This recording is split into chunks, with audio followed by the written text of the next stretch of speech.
నమస్తే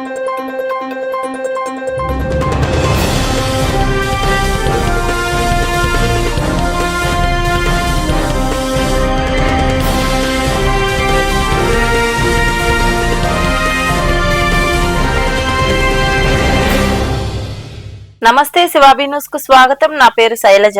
ఈనాటి వార్తల్లోని ముఖ్యాంశాలు.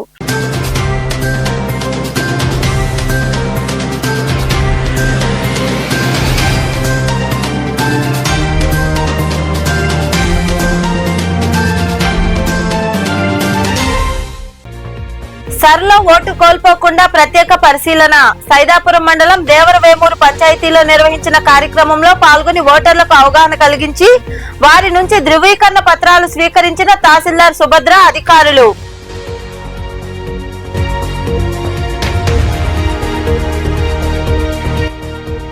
గిరిజనులకు ఉచిత కంటి వైద్య శిబిరం. చిట్టమూరు మండలం గుణపాడు గిరిజన కాలనీలో ఎంవీ రావు ఫౌండేషన్ ఆధ్వర్యంలో స్థానికులకు కంప్యూటర్ ద్వారా ఉచిత పరీక్షలు నిర్వహించి మందులు అందజేసిన ఫౌండేషన్ ప్రతినిధులు.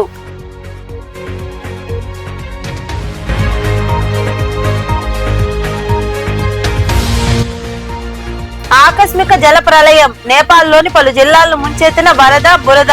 కొట్టుకుపోయిన ఊళ్లు. 160 మంది మృతి. 750 మందికి పైగా గల్లంతు. టిబెట్ లోను వరదల విధ్వంసం.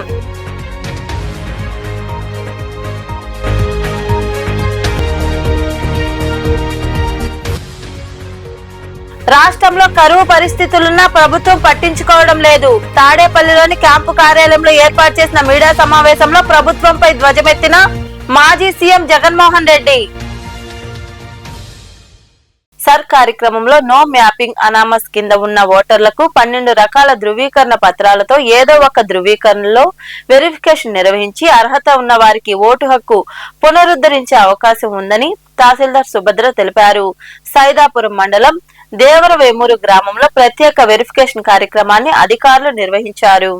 సర్ కార్యక్రమంలో భాగంగా సైదాపురం మండలం దేవరవేమూరు గ్రామంలో సర్ ఓటు ధృవీకరణ పూర్తి కాని ఓటర్ల కోసం ప్రత్యేక వెరిఫికేషన్ కార్యక్రమాన్ని నిర్వహించారు. పలువురు పాల్గొని తమకు ఓటు హక్కు కల్పించాలంటూ అవసరమైన ధృవీకరణ పత్రాలను అధికారులకు సమర్పించారు. ఈ సందర్భంగా తహసీల్దార్లు సుభద్ర మాట్లాడుతూ 2026 జూలై 1 నాటికి 18 సంవత్సరాలు నిండిన వారికి ఓటు హక్కు కల్పించేందుకు చర్యలు తీసుకుంటున్నట్లు తెలిపారు. సర్ ప్రక్రియలో తల్లిదండ్రులతో మ్యాపింగ్ జరగని వారు లేదా వివిధ కారణాలతో ఓటు ధృవీకరణ నిలిచిపోయిన వారు ఓటు హక్కు కోల్పోకుండా ప్రత్యేక అవగాహన కల్పిస్తున్నామన్నారు. అర్హత కలిగిన ప్రతి ఓటు పరిశీలన అనంతరం పునరుద్ధరించేలా చర్యలు తీసుకుంటామని ఆమె వివరించారు. స్పెషల్ క్యాంప్ అంటే ప్రతి బిఎల్ఓ ఓలాల సచివాలయంలో ఓలాల బిఎల్ఓ ఉంటారు. ప్రజలందరూ 1/7/2026 నుండి పుట్టిన వాళ్ళంతా కూడా ఫామ్ 6 అప్లై చేసుకోవచ్చు. ఆన్లైన్లో కూడా నమోదు చేసుకోవచ్చు. రేపు శనివారం ఆదివారం మాత్రం స్పెషల్ క్యాంప్ ఉంది కాబట్టి ఫామ్ 6, ఫామ్ 7, ఫామ్ 8 ఇవి కూడా మీ పరిధిలో ఉన్న బిఎల్ఓ దగ్గర గడిస్తే వాళ్ళు ప్రాసెస్ చేస్తారు. కాబట్టి ఈ విషయాన్ని ప్రజలందరూ వినియోగించుకోవాల్సిందిగా తెలియజేయడమైనది. మరొక ఇప్పుడు మనం ఎస్ఐఆర్ ప్రోగ్రాం అనేది జరుపుతూ ఉన్నాము. ఈ ఎస్ఐఆర్ ప్రోగ్రాంలో కూడా నో మ్యాపింగ్ అనామిలీస్ అనేది జరిగింది. వాళ్ళకి ప్రతి ఒక్క గ్రామానికి మనం షెడ్యూల్ ప్రకారము ప్రొసీడింగ్ ఇవ్వడం జరిగింది. ప్రతి గ్రామంలోనూ ఏఈఆర్ఓ గాను అడిషనల్ ఏఈఆర్ఓ తహసీల్దారు మరియు ఎంపీడీఓ గారు ప్రతి గ్రామానికి వస్తారు. అప్పుడు ఆ ఎస్ఐఆర్ నో మ్యాపింగ్ కానీ అనామిలీస్ కానీ వాళ్ళ ఒరిజినల్ ప్రూఫ్స్ తెచ్చుకొని ఆధార్ కార్డు 12 రకాల ధృవీకరణ పత్రాలు మేము ఆల్రెడీ చెప్పుకున్నాము. ఆ 12 రకాల ధృవీకరణ పత్రాలు ఆధార్ కార్డు లాస్ట్ మ్యాండటరీగా వస్తుంది. వాళ్ళ సర్టిఫికేట్లు, నెక్స్ట్ ఏదైనా గుర్తింపు పొందిన పట్టాదారు పాస్ పుస్తకాలు, ఇంటి పట్టాలు అవన్నీ కూడా ఆల్రెడీ మేము ఇంతకు ముందే తెలియజేస్తున్నాము. అవి ఒరిజినల్గా తీసుకొని వస్తే ఈ ఎస్ఐఆర్ ప్రోగ్రాంలో కూడా. ఈ కార్యక్రమంలో senior assistant Janardhan, junior assistant Subrahmanyam, విఆర్ఓలు రఘు, శారద, వినయ్, పంచాయతీ కార్యదర్శి దిలీప్, వెల్ఫేర్ అసిస్టెంట్ మౌలాలి తదితరులు పాల్గొన్నారు. నేపాల్లోని పలు జిల్లాలను వరద బురద ముంచెత్తింది. దీంతో పలు ఊళ్లే కొట్టుకుపోయాయి. వందల సంఖ్యలో గల్లంతయ్యారు. 160 మంది వరకు మృతి చెందారు. సాయం చేసేందుకు భారత్ తో పాటు పలు దేశాలు ముందుకు వచ్చాయి. హిమాలయ దేశం నేపాల్ పై జలఖడ్గం విరుచుకుపడింది. టిబెట్ లో మొదలైన వరద బురద ఉప్పెన ఉరుములేని మెరుపులా వచ్చి నేపాల్ మధ్య ప్రాంతాన్ని తుడిచిపెట్టేసింది. గ్రామాలు, పట్టణాలు జల సమాధి అయ్యాయి. 160 మంది వరకు మృతి చెందారు. 750 మందికి పైగా గల్లంతయ్యారు. వారిలో 133 మంది భారతీయులే ఉన్నారు. ఇందులోనూ 77 మంది ఈషా ఫౌండేషన్ యాత్రికులున్నారు. వీరంతా ఎన్ఆర్ఐలు, ప్రవాస తెలుగువారు వీరిలో ఉన్నారు. మరో 37 మంది తంజాపూర్ కు చెందిన తమిళీయులు గల్లంతయ్యారు. అసలేం జరిగిందంటే నేపాల్ టిబెట్ సరిహద్దుల్లోని బోటే కోషి నది నుంచి బుధవారం ఉదయం 9 గంటల సమయంలో ఒక్కసారిగా వరద పోటెత్తింది. టిబెట్ సరిహద్దుల్లోని నేపాల్ జిల్లాలైన రసూవా, డాడింగ్ జిల్లాలపై విరుచుకుపడింది. ఆ తరువాత నువాకోట్, చితావస్, గుట్కా, తనాహు, నవాల్ పారసి తూర్పు జిల్లాలను ముంచెత్తింది. ఫ్లాష్ ఫ్లడ్స్ నేపాల్ తో పాటు టిబెట్ లోను విధ్వంసం సృష్టించాయి. గింగ్రాంగ్ పోర్టుపై బురదతో కూడిన వరద సునామీలా విరుచుకుపడింది. అక్కడున్న ప్రజలు ప్రాణ భయంతో పరుగులు తీస్తున్న వీడియోలు భయానకంగా ఉన్నాయి. క్షణాల్లో ఆ ప్రాంతాన్ని బురద ముంచెత్తింది. ఎంతో మంది సజీవ సమాధి అయ్యారు. మృతులు భారీగా ఉండవచ్చని తెలుస్తోంది.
శ్రీశైలం ప్రాజెక్టులో 879.50 అడుగుల వరకు నీళ్లొచ్చినా పోతిరెడ్డిపాడు ద్వారా రాయలసీమ ప్రాజెక్టుకు నీరివ్వడానికి చంద్రబాబుకు మనసు రావడం లేదని మాజీ సీఎం వైఎస్ జగన్మోహన్ రెడ్డి తెలిపారు. తాడేపల్లిలోని తన క్యాంపు కార్యాలయంలో ఆయన మీడియా సమావేశంలో మాట్లాడారు. నీరు లేక రైతులు అవస్థలు పడుతున్నారన్నారు. రైతులకు పంటలకు మాత్రం నీరు లేవని, నమ్మి సాగు చేసిన రైతన్నలకు చివరికి మిగిలింది ఎండిపోతున్న పంటలు, కన్నీళ్లేనని తెలిపారు. రాష్ట్రంలో బీసీలకు న్యాయం జరిగింది తన పాలనలోనేనని జగన్ వివరించారు. మరోవైపు నాగార్జున సాగర్ కుడికాలం నుంచి అయినా లేదా కృష్ణా డెల్టా ప్రాంతానికైనా, ప్రకాశం బ్యారేజ్ నుంచి కృష్ణా డెల్టాకి ఆ ప్రాంతానికైనా చంద్రబాబు ఒక్క చుక్క నీరు కూడా ఇవ్వడం లేదు.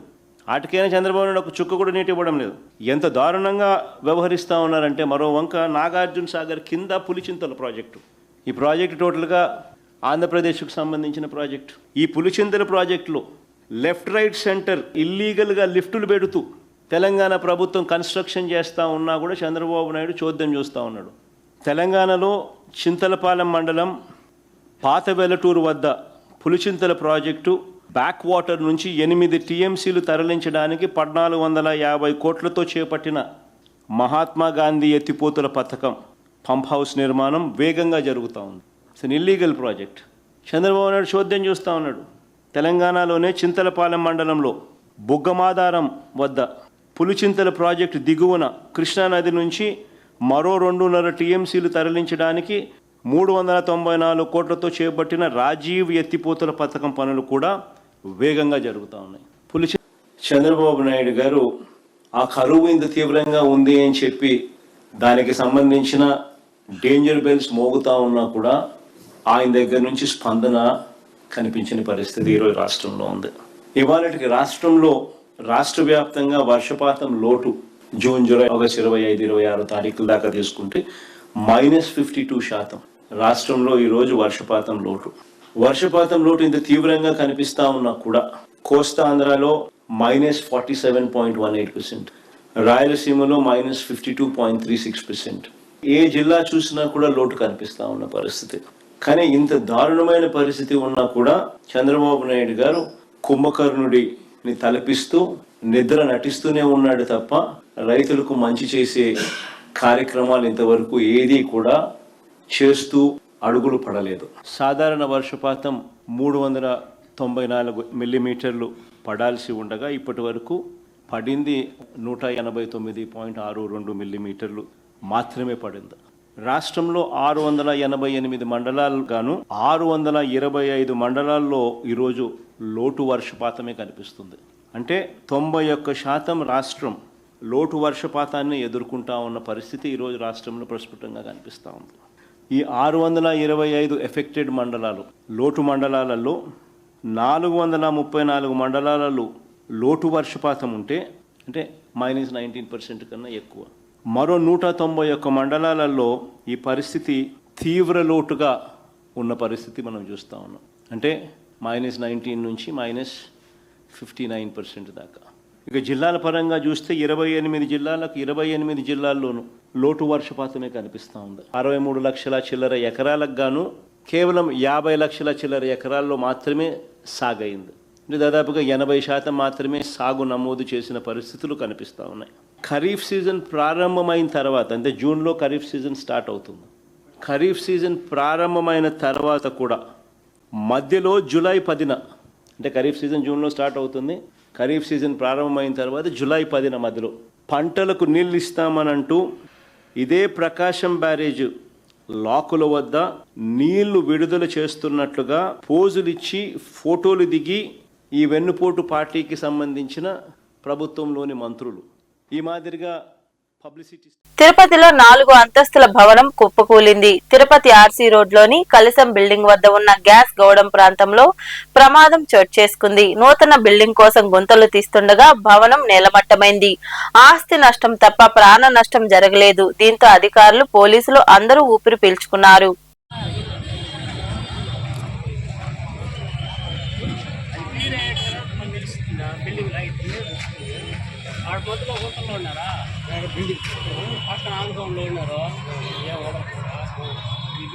గుంతలు లోడినారు కదా, జేసీబీ 5 అడుగుల కిందకు లోడినాడు.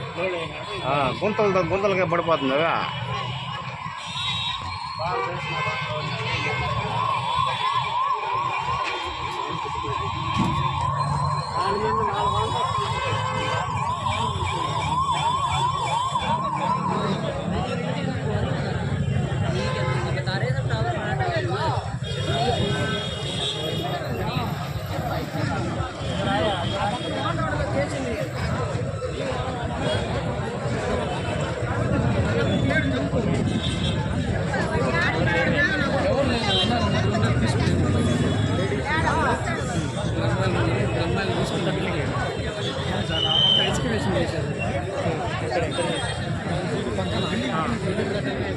చిట్టమూరు మండలం గుణపాడు గిరిజన కాలనీలోని ఎంవి రావు ఫౌండేషన్ ఆధ్వర్యంలో ఉచిత నేత్ర వైద్య శిబిరం నిర్వహించారు. ఎంవి రావు ఫౌండేషన్ చైర్మన్ ముప్పవరపు లీలామోహన్ కృష్ణ గిరిజన కాలనీలో అన్ని కుటుంబాల వారికి కోట పట్టణానికి చెందిన రమేష్ ఐకేర్ నేతృత్వంలో కంప్యూటర్ ద్వారా కంటి పరీక్షలు నిర్వహించి దృష్టి లోపం ఉన్నవారిని గుర్తించారు. అవసరమైన వారికి మందులు పంపిణీ చేశారు. ఈ కార్యక్రమంలో ఫౌండేషన్ కార్యదర్శి విజయలక్ష్మి, అంగన్వాడీ సిబ్బంది కవిత తదితరులు పాల్గొన్నారు.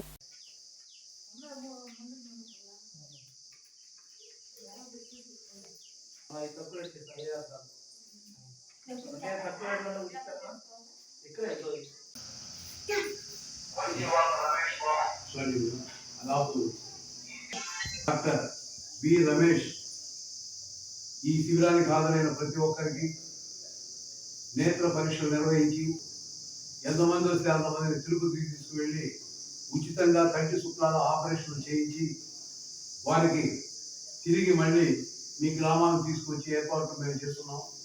దీనికి ప్రతి ఒక్కరూ సహకరించాలని కోరుతున్నాం. మా ఎంవి రావు ఫౌండేషన్ ఆధ్వర్యంలో ఇప్పటి వరకు 11,750 కార్యక్రమాలు నిర్వహించాం.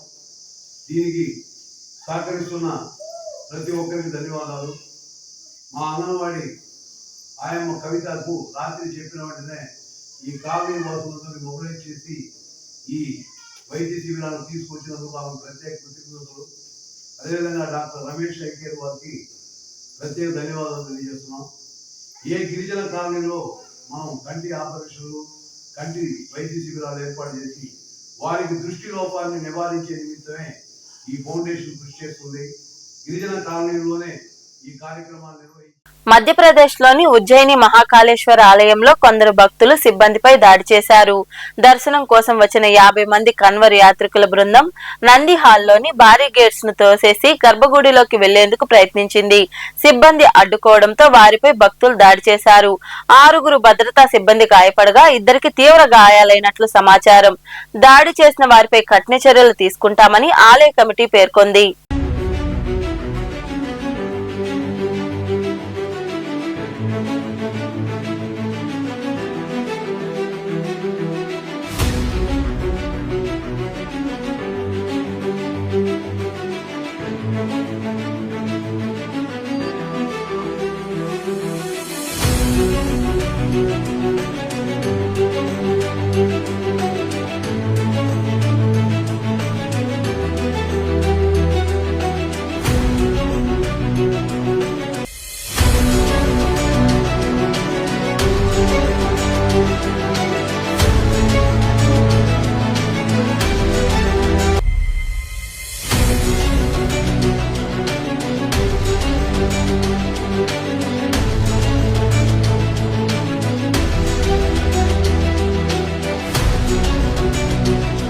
వార్తలు ముగించే ముందు ముఖ్య అంశాలు మరోసారి.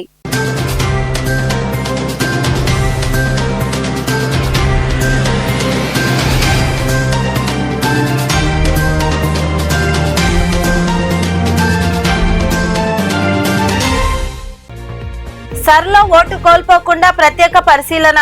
సైదాపురం మండలం దేవరవేమూరు పంచాయతీలో నిర్వహించిన కార్యక్రమంలో పాల్గొని ఓటర్లకు అవగాహన కలిగించి వారి నుంచి ధృవీకరణ పత్రాలు స్వీకరించిన తహసీల్దార్ సుభద్ర అధికారులు.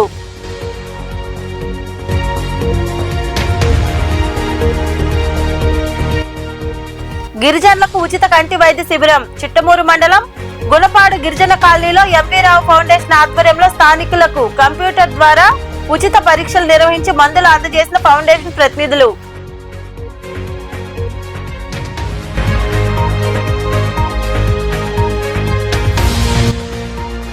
ఆకస్మిక జల ప్రళయం. నేపాల్లోని పలు జిల్లాలను ముంచెత్తిన వరద, బురద.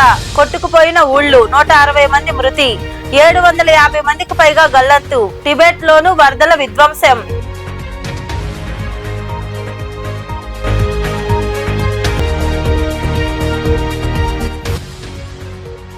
రాష్ట్రంలో కరువు పరిస్థితులున్నా ప్రభుత్వం పట్టించుకోవడం లేదు. తాడేపల్లిలోని క్యాంపు కార్యాలయంలో ఏర్పాటు చేసిన మీడియా సమావేశంలో ప్రభుత్వంపై ధ్వజమెత్తిన మాజీ సీఎం జగన్మోహన్ రెడ్డి. ఈ వార్తలు ఇంతటితో సమాప్తం. తిరిగి ప్రసారమయ్యే శివాబీ న్యూస్ లో మళ్ళీ కలుసుకుందాం. అంతవరకు సెలవు. నమస్తే.